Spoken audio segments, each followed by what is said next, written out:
दोस्तों आज हम एक्सेल में सीखने वाले हैं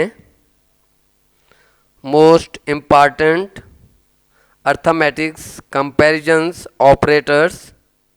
अगर अभी तक आपने हमारे चैनल को सब्सक्राइब नहीं किया तो प्लीज़ सब्सक्राइब, लाइक और शेयर करें और काइंडली बेल आइकन को दबाना ना भूलें, जैसे आपको हमारी लेटेस्ट वीडियो का नोटिफिकेशन मिलता रहे।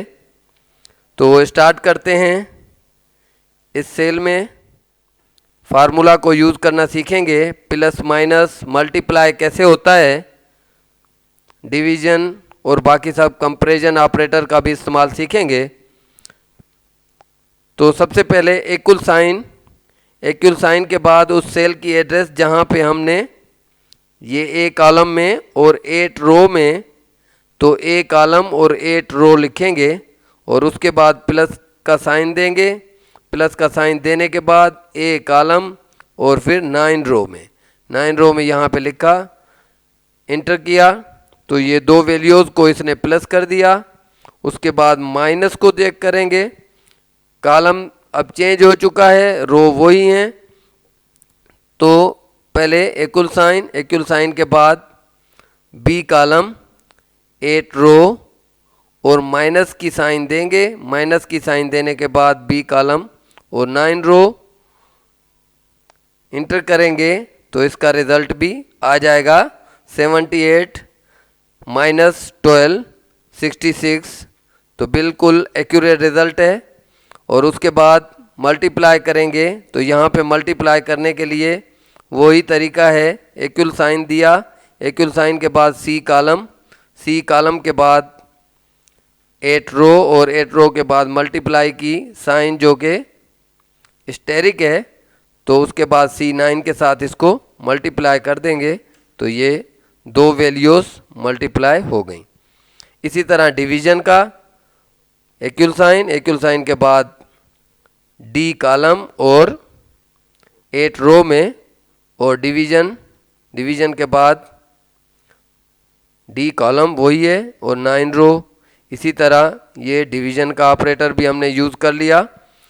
अब देखें, अगर कंपैरिजन के ऑपरेटर हम इस्तेमाल करते हैं तो वो वैल्यू जो है एक्सेल हमें रिटर्न करेगा, या तो होगी ट्रू या तो होगी फॉल्स।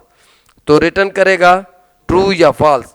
अगर हम यहाँ पे लिखते हैं इक्वल साइन और यहाँ पे ये वैल्यू चूज़ करते हैं और ग्रेटर देन की निशानी देते हैं, तो ये अगली वैल्यू सिलेक्ट करने के बाद इंटर प्रेस करते हैं तो ये ट्रू रिटर्न हुआ। ट्रू क्यों रिटर्न हुआ, हमने कहा था कि 44 ग्रेटर देन है 23 से, तो डेफिनेटली ट्रू ही रिटर्न होना था। और उसके बाद यही तरीका लेस देन के साथ होता है, लेस देन का ऑपरेटर और उसी तरह सिलेक्शन लेना, सिलेक्शन के बाद लेस देन के बाद सेकंड वैल्यू के बाद इंटर प्रेस करेंगे तो उसमें भी वैल्यू रिटर्न होगी। यहाँ पे फॉल्स रिटर्न हुआ है, इसलिए यहाँ पे अगर चेक करें, यहाँ पे मैं वैल्यू जो है नीचे वाली दी हुई वैल्यू से कम लिखता हूँ तो यहाँ पे ट्रू रिटर्न होगा, क्योंकि हमने कहा था लेस देन। तो आगे चलते हैं। इक्वल टू वैल्यूज़ को हमने कंपेयर करना है इक्वल साइन के साथ, तो यहाँ पे इक्वल साइन के साथ हमने कंपेयर किया तो इसकी भी ट्रू रिटर्न हुई, दोनों वैल्यूज सेम हैं।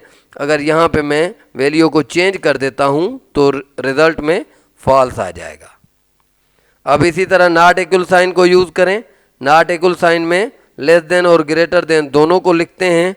तो इक्वल साइन के बाद एक वैल्यू दी और ये ऑपरेटर यूज़ किया, उसके बाद सेकंड वैल्यू, तो ये फॉल्स रिटर्न होगा क्योंकि 44 और 44 दोनों ही सेम वैल्यू हैं। अगर यहाँ पे मैं वैल्यू चेंज करता हूँ तो नीचे ट्रू रिटर्न होगा। उसके बाद greater than or equal to, same ही वही तरीका है, वैल्यू को लिया और ग्रेटर देन के साथ इक्वल साइन भी दे दिया।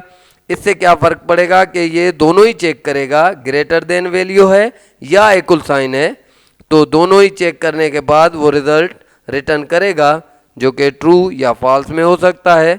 यहाँ पे फॉल्स आया है, 34 जो है ग्रेटर देन है या इक्वल साइन है 12 के, तो उसने रिटर्न फॉल्स किया।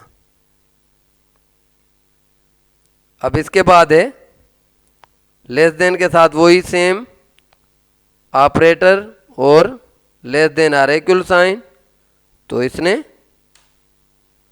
फॉल्स रिटर्न किया।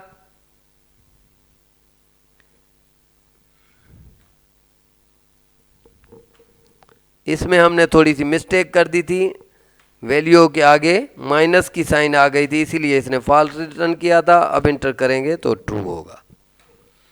इसके बाद एक्सपोनेंट यूज करते हैं, पावर साइन जिसको कहते हैं। पावर साइन में ये पावर की साइन है और उसके बाद दूसरी वैल्यू देंगे तो ये पावर साइन के साथ 1000, 10 पावर 3 रिटर्न 1000। तो ये हमारा अर्थमेटिक और कंपैरिजन ऑपरेटर का लेसन था। अगले लेसन में इंशाल्लाह आप मज़ीद जो है फंक्शंस और फार्मूला सीखेंगे।